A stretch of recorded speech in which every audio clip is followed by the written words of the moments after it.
கர்த்தருடைய பரிசுத்த நாமத்திற்கு ஸ்தோத்திரம்.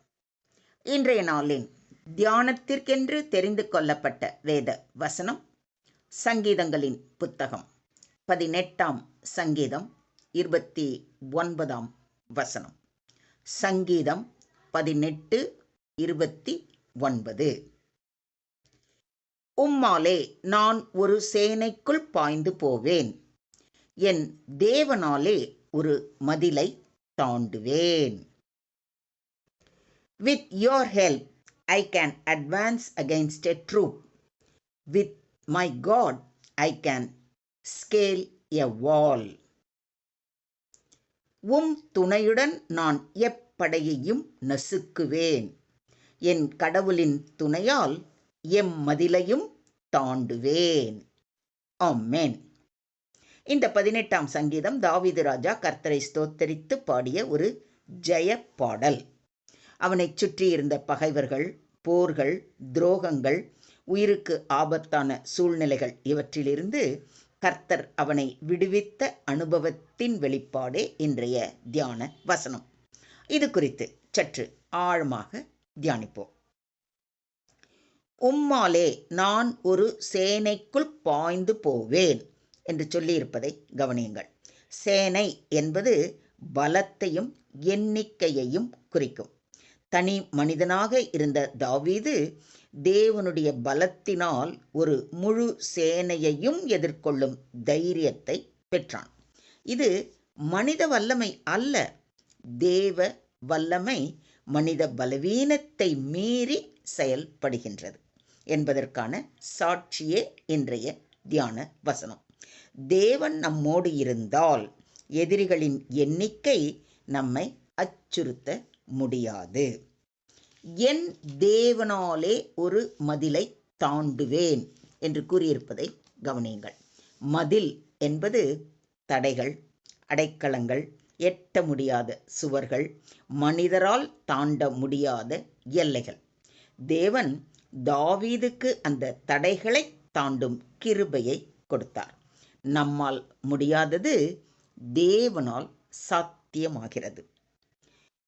பலத்தினாலும் அல்ல, பராக்கிரமத்தினாலும் அல்ல, என்னுடைய ஆவியினாலேயே ஆகும் என்று சகரியா தீர்க்கதரிசி மூலம் கர்த்தர் கூறுவதை சகரியா 4:6 வாசிக்கிறோம். கர்த்தர் பட்டயத்தினாலும் ஈட்டியினாலும் ரட்சிக்கிறவர் அல்ல என்று இந்த ஜன கூட்டம் எல்லாம் அறிந்து கொள்ளும். யுத்தம் கர்த்தருடையது, அவர் உங்களை எங்கள் கையில் ஒப்புக் கொடுப்பார் என்று தாவீது கூறுவதை சாமுவேலின் 1ஆம் புத்தகம் 17ஆம் அதிகாரம் 47ஆம் வசனத்தில் வாசிக்கிறோம். தாவீது கோலியாத்தை எதிர்கொண்ட போது அவனுடைய நம்பிக்கை ஆயுதங்களில் இல்லை, கர்த்தரின் வல்லமையில்தான் இருந்தது. சேனைக்குள் பாயும் தைரியத்தின் மூலாதாரம் தேவனே. இதை விசுவாசிக்கிறீங்களா?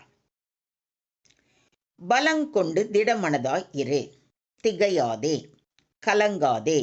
நீ போகும் இடமெல்லாம் உன் தேவனாகிய கர்த்தர் உன்னோடே இருக்கிறார் என்று கூறுவதை யோசுவா 1:9 வாசிக்கிறோம்.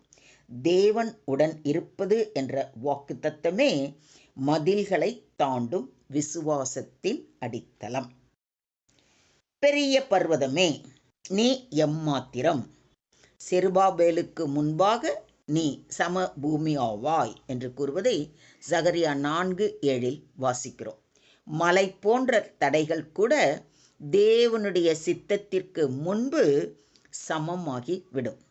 மதில் தடை அல்ல, தேவன் இருந்தால் அது பாதையாகும். எங்களுடைய போராயுதங்கள் மாம்சத்துக்கு ஏற்றவைகளாயிராமல் அரண்களை நிர்மூலமாக்குகிறதற்கு தேவ பலன் உள்ளதாய் இருக்கிறது என்று அப்போஸ்தலனாகிய பவுல் கூறுவதை கொரிந்தியருக்கு எழுதின 2ஆம் நிருபம் 10ஆம் அதிகாரம் 4ஆம் வசனத்தில் வாசிக்கிறோம்.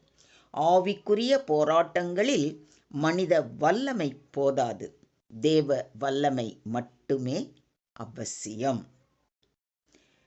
இவை எல்லாவற்றிலேயும் நாம் நம்மில் அன்பு கூறுகிறவராலே முற்றும் ஜெயம் கொள்ளுகிறவர்களாக இருக்கிறோமே என்றும் பவுலடிகளார் கூறுவதை ரோமர் 8:37 வாசிக்கிறோம்.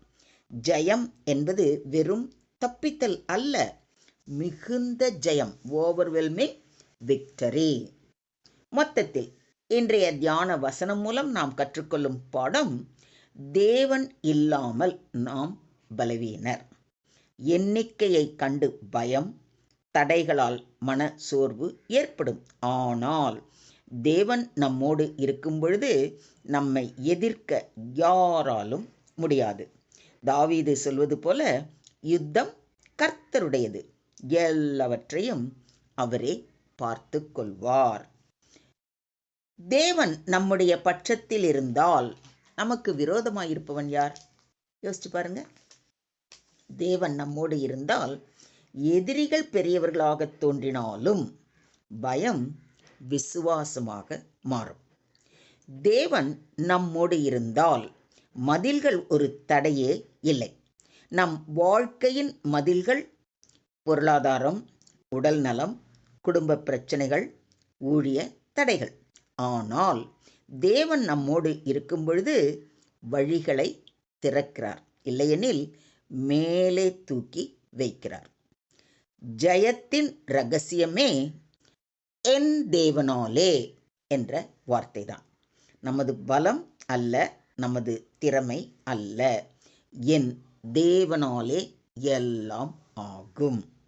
எப்போ ஆண்டவர் என் கூட இருக்கிறார், அவரால் எல்லாம் முடியும் அப்படின்னு நம்ம பரிபூர்ண விசுவாசத்தோடு அவரை சார்ந்து இருக்கிறோமோ, அப்போதாங்க எல்லா வெற்றியும் நம்மை சேரும். என்னை பலப்படுத்துகிற கிறிஸ்துவினாலே எல்லாவற்றையும் செய்ய எனக்கு பலன் உண்டு என்ற உறுதியும் நம் உள்ளத்தில் பெருகும். பெருகுமா பெருகாதா? யோசிச்சு பாருங்க. சுருக்கமாக சொல்வதானால், தேவனை நம்புகிறவன் தனியாக இல்லை, பலவீனன் அல்ல. வாழ்க்கையின் பெரிய போராட்டங்களையும் உயர்ந்த தடைகளையும் தேவனோடு சேர்ந்து ஜெயிக்க முடியும். தேவனோடு இருந்தால் சேனை சிறியது, தேவனோடு இருந்தால் மதில் தடை அல்ல. தேவனோடு நடந்தால் ஜெயம் உறுதி. ஆக விசுவாசம் இருந்தால் சேனை பயமில்லை, மதில் தடை இல்லை. தேவனை முழுமையாக நம்புகிறவன் ஜெயத்தை அனுபவிக்காமல் இருக்க முடியாது. இதையும் விசுவாசிக்கிறீங்களா?